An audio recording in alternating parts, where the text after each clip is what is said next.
Shalom, everyone. Welcome to this week's update, Israel update, and of course, once again, first I'm Joseph Good with the Tikva Ministries. I have Gila Trebich. Gila has been a friend forever. Okay, and lives in Jerusalem. Very very knowledgeable of everything in the country because that's what she does for a living. She's a guide, and Gila knows everyone and has tremendous insights. She's helping me all the time in uh, things that we studied. Then we have Roy Shaposhnik, and he is with the IDF. He's the 188th of the Barak Brigades. He is the manager of the organization for that, and the deputy or the Sagan commander of the Reserve Brigade there. All right. We have big things happening this week because let's start. There's so much to talk about. Let's start with Gaza. So, Roy, what's going on? So, shalom, everybody. Things are getting more intense in Gaza once again. As you all remember from last week, Israel attacked and actually finished the ceasefire that we had together with Hamas. Right now, we are starting to get over the same parameter territory inside the Gaza Strip, and we are ready to re-enter to Philadelphia corridor. And by doing that, we are actually taking back all the assets that we provide back to Hamas during the first ceasefire agreement and the hostages released. I That have is a question. coming. Yes. A lot of our viewers might not know what the Philadelphia corridor is. Can you explain? Yeah. So the Philadelphia corridor is actually it is the corridor that is divided between Gaza and Egypt. That means that all the under tunnels that with smuggling from Egypt to Gaza and from Gaza to Egypt is being demolished when we were there, and now they started to dig that again, and that's also related to the Rafah cargo border, where we are completely monitoring and actually stopping any humanitarian aid from that side, including the north area as well. The reason I'm saying it is mainly because Israel is putting a lot of pressure on Hamas, and we have stopped all the humanitarian aid. Right now, we know that they still have water and fuel that can remain for not more than 2 months. And Israel is attacking very aggressively on the leadership of Hamas. Last week, we've killed, using our Air Force, 6 of their leaders. Yesterday, we killed Hamas spokesman who hid in a humanitarian tent. Can you imagine? That's where he stayed. When our but Roy, that's their pattern, right? Actually, the Israelis came into a hospital, and the people downstairs said, "How do they know where the commander is?" Yeah. I mean, they're in hospitals, they're in schools, they're in the humanitarian aid areas. That's what they do. So absolutely true, Gila. So that's basically where we are. We are witnessing a very intense movement of the citizens of Gaza that are starting. This is already like the 4th day that they are doing massive demonstration against Hamas. And this is for us a massive breaking news, because for the first time since 2004, when Israel withdrew from Gaza and gave it to the Palestinian Authority and Hamas took over, this is the first time when we see that Hamas is starting to lose control on his own citizen in Gaza. I have That's a question. a massive impact. All right. All these Gazans that are starting to demonstrate against Hamas, they want Hamas out, right? True. Yes. Okay. And are these going to include influential leaders? Leaders. So Yeah. yes. If the army left, Yeah, but let's divide it to two leaders. If you mean by Hamas leaders, No. well, I don't mean Hamas. I mean the people that are tribe leaders. Let's call associating it like from that. Hamas. Yeah, like Yes. tribal leaders. So there is plenty of tribes in Gaza. Mhm. This very legit families, or let's say respected families over there. We need to understand something, that until the 7th of October, those families got paid by Hamas. Hamas actually bought the silence and gave them financial aid or support, and they lived in a very peaceful time, because when you are in a luxury, you are not really getting any problems. Those families, since the 7th of October, since we started hitting Gaza and destroying Gaza, they lost a lot. First of all, they lost homes, they lost their land, they don't have any kind of an income, and Hamas is also cutting back their support to those families. And now, this is how you shake the tree. And now everybody is falling down. So all of a sudden, Hamas, yesterday I saw a very interesting video that Hamas sent their police, to gain control over there in that demonstration. They threw stones and Molotov bottles against Hamas police, and Hamas ran away. So you can say that there is a chaos. I don't think it's a chaos yet. I think it's the people on Gaza all of a sudden starting to understand that Hamas is causing only damage. The reason they are seeing it all of a sudden is mainly because they saw what is left of Gaza. I remind you all, the population moved from the north to the south, and then they moved back from south to the north. And now when Israel is returning to the war again, they are going back. They see the damage, they see the chaos, they see what happened, and they see what Hamas has brought upon them. And that's the All right. Let me just say one thing. What is so sad, a lot of that is caused by the holding back the humanitarian aid, because when the humanitarian aid came in, Hamas used to take it all and then sell it to the people, true. and they got very rich because of that. But people, they still had food. They were able to get food. And right from the very beginning on October 7th, our leaders and our army said, don't continue with the humanitarian aid, because it's only going to prolong the war and make it futile and impossible. And the previous administration pretty much twisted our elbow and forced us Previous to, American. previous U.S. administration.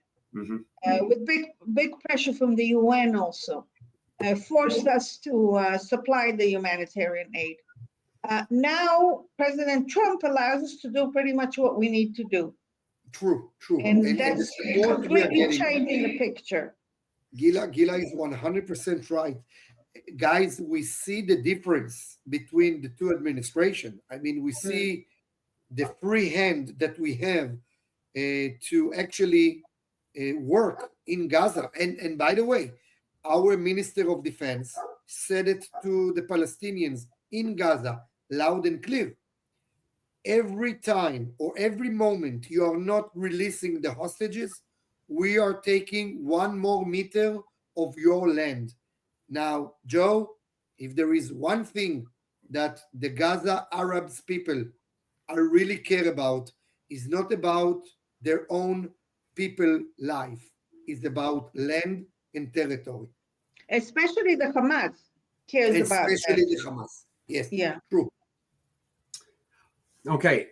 And also, the people in Gaza know that Israel is very serious about we're coming in and we're coming in Oh, yeah. strong.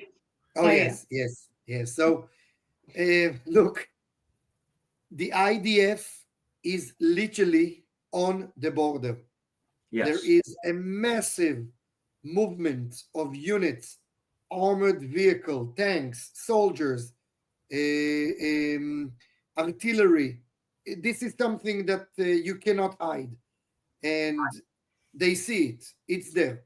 Hamas knows that we are going to get very, very strong in, and I think they are recalculating their own route as we speak right now. Mm. Okay. Let's move from Gaza. Oh, wait. One more question on Gaza. Yes. Heard a report that Egypt had agreed to take 500,000 Gazans. That is a true report. There is there are talks about creating a kind of a tent city in the Sinai Desert that will be isolated from the Egyptian citizens, and people from Gaza will move over there. In return, they will be able to claim an apartment or a land in Gaza once the area will be rebuilt. But if you all remember, President Trump invited President Sisi, and he didn't arrive from his own reasons, and he said that he will not allow Egypt to interfere in the Palestinian issue. This is something that is off the table. The Egyptians are talking about it. The Egyptians are extremely involved, but it's a little bit below the radar, mainly because of the Muslim brothers, which are the radical movement that is still Yeah, a big controlling problem, Egypt in a way. a big problem in Egypt. Yes, They are the people who assassinated Anwar Sadat, Right. correct. and they're always Correct. there. It's always a tension, and it's popular in Egypt. And Sisi has been able to keep them under control, but he's always afraid that they'll just rise up. Right. So, Okay. What's the situation in Syria? Well, we got a little bit things getting started. You remember we said in the past that it's only a matter of time. So yesterday, a group of terrorist militant started to get closer into one of our posts inside of Syria. Mhm. Our tanks from the 74 battalion shot a warning fire, but they still came through, and our tanks eliminated 6 terrorists, Syrian terrorists that got nearby. Look, they are trying to check the borders. They're trying to check the limit. They're trying to see where we are more flexible and where we have a red line. I have to tell you something. There is no red line. There is no flexibility in Syria. flexibility. The red line is there. And not only that we killed those terrorists, the Air Force immediately attacked in Damascus and sent a very clear message. Guys, we don't have a problem you doing whatever you want, but don't come near us. And this Don't is a very mess with us. Don't mess with us. Yeah. Yeah. Yeah. Right. So yeah, that's about that. Yeah. And that's also Yes. true about Lebanon. That's also true about South Lebanon. But remember, in Lebanon, you still have the Lebanon army. Yes, Right. it's not a military as we will all think, but it's still an government state organization that is being controlled by the government. And Right. the Americans and the French are very much involved in making sure that the military takes over those ex-Hezbollah posts and trying to push the Hezbollah back to the Litani River. You see that quite a lot. Yesterday, I was, by the way, on the north border. You see the army, the Lebanon army. It's not something that we saw before. Normally before, you saw more Hezbollah, you saw Hezbollah flags. Now you see the military The standing Lebanon over there. flag. Yeah. Now, in the past, you said that a lot of the members of the Lebanese army are also members of Hezbollah. Still. How's that being handled? There is a lot of activity, joint activity, I must say, between our intelligence and, of course, the American intelligence. We are exchanging a lot of information. And whatever we know about a certain person that we know that is in a part of the Lebanon army, we handing it over, and the Americans are taking care of that. Let's all remember, it's not that the Lebanon army all of a sudden loves Israel, yes, but they are more disciplined and they are getting more instruction and they're listening to it than all the other people. Hezbollah got very, very weak. And we see that in a lot of ways. First of all, we saw, by the way, for example, last week they went and tried to move weapons and ammunition from one place to another. We took it over in a matter of minutes. Joe, we have eyes on the ball all the time. But together with the Americans, we are handing over the intel, and we are trying to make as much as we can. Okay, let's switch to Yemen. Y'all have had a number of attacks. Yemen keeps firing missiles at Israel. What's happening here? What's behind? There was one today. We had sirens in the Tel Aviv area and in the Jerusalem area. And so two important things. I think it crossed into the country that this time. No, it didn't. It never did. Okay, because we heard explosions. Okay, so I guess the anti-missile missiles. Yeah. Okay. So two important things. Okay, one, they are trying to attack a lot.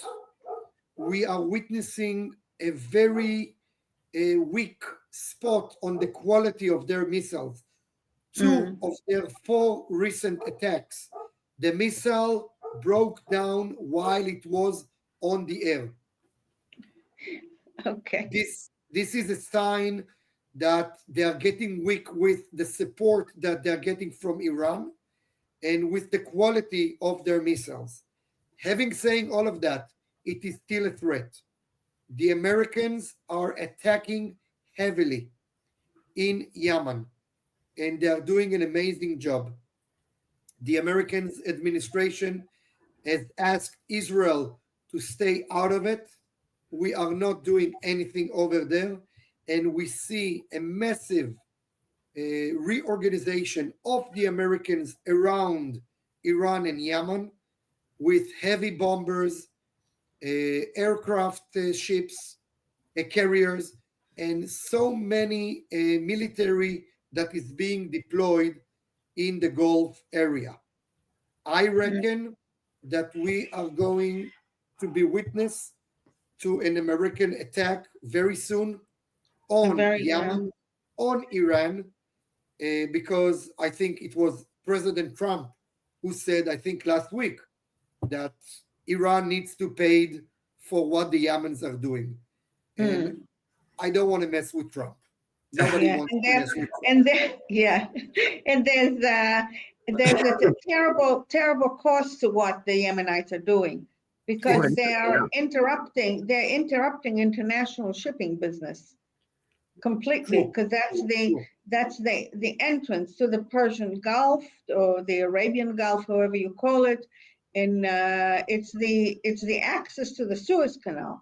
right. So the whole route from the Far East Yeah, Egypt has to voting against for the United States against Yemen, but it right.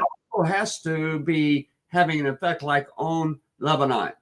And as they It say, has an effect on all the countries around of the European countries, Joe, because all the goods. a container to Israel.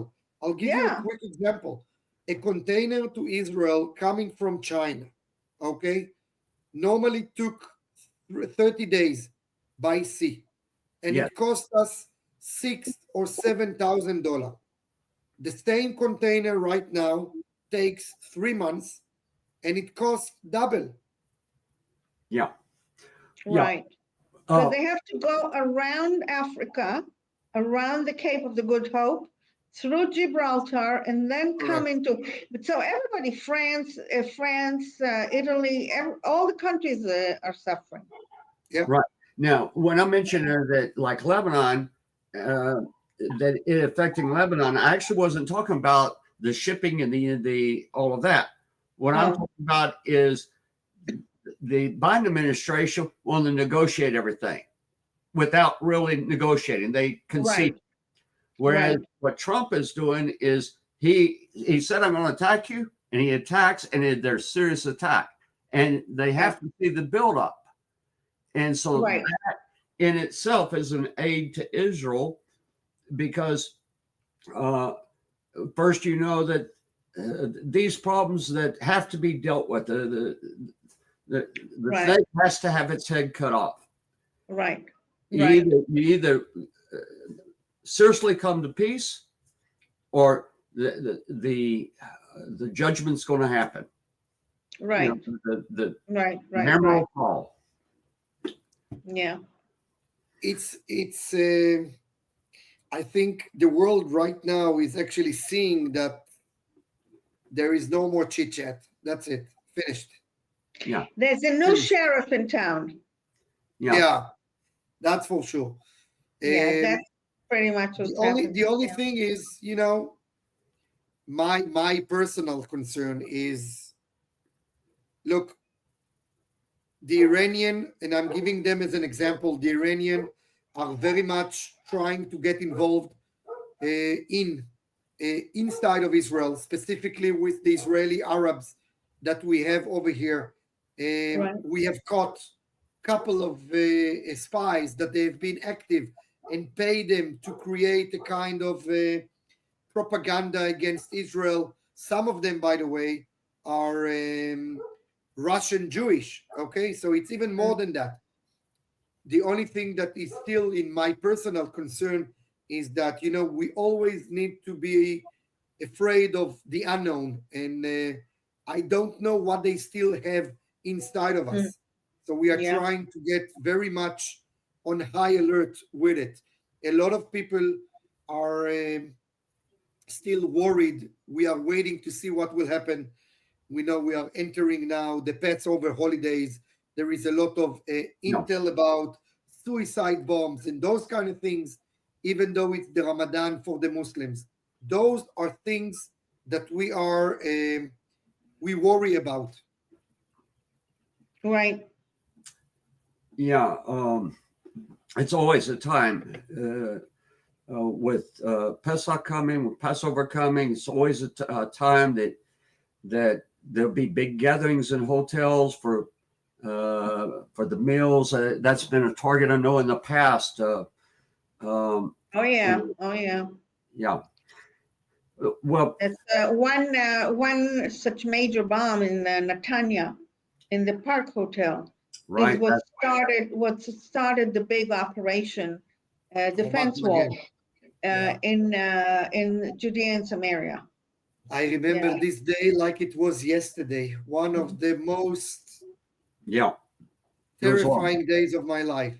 Yeah, it was horrible. It's like, you know, in the middle of a big Seder. Right. Yes. A guy came in and blew himself up. It was just Yeah. awful. Yeah. All right. What are the needs that will help the soldiers right now? Mm. So guys, we are still reorganize ourselves, and we are by the way, we have re-recruited our reserve. So the 188 brigade is fully All of on board. Sorry, All of them, Roy? All all of of them? them, all of them. Yes, all of them. Okay, that's to know. I wasn't aware of that. Yeah. Okay. Yeah, all of them. So we still need your support, guys. I mean, everything that you have gave to us until now, we have used it. We've bought. By the way, we are managing the inventory. Nothing is going to the garbage. I mean, when a person is releasing, is bringing it back. We put it in the barracks, but we still need your support. We are buying right now more ceramic plates for the bulletproof vest. Bulletproof. Yeah, the Yes, bulletproof. we are buying now more tactical helmets. By the way, people ask me why we need tactical helmets. It's a simple thing. Inside the tanks, we're using tanks helmet. Once you are getting out of the tank, you cannot use tank helmet outside. Why? Because you can't hear if someone is shouting at you, be careful, or something like that. So we need to switch to a different helmet. Right. We need your support, guys. And again, as I say it every week, we are thankful for whatever you're doing for us, but we need your support. And it's really saving lives. It's truly saving lives. You know, one thing that we can't do, I'm So. just speaking to the GOC audience, whoever's viewing, we can't go over and pick up a gun and fight. But this is our way that we can support those that do. And so we need the help. You can go to the little icon on the right-hand screen, scan that. It'll take you straight to the David Fund. Okay, or you can on your browser go to JerusalemTempleStudy.com/David Fund, and every bit of that money goes directly to the Army. Okay, and so we don't have any overhead on it. It's a matter of we just wire it over, and it all goes there, and it's applied to this deed. Okay. Well, shalom, everyone, and we'll see you next week. Thank you. Very positive. Hello. Thank you very report. much.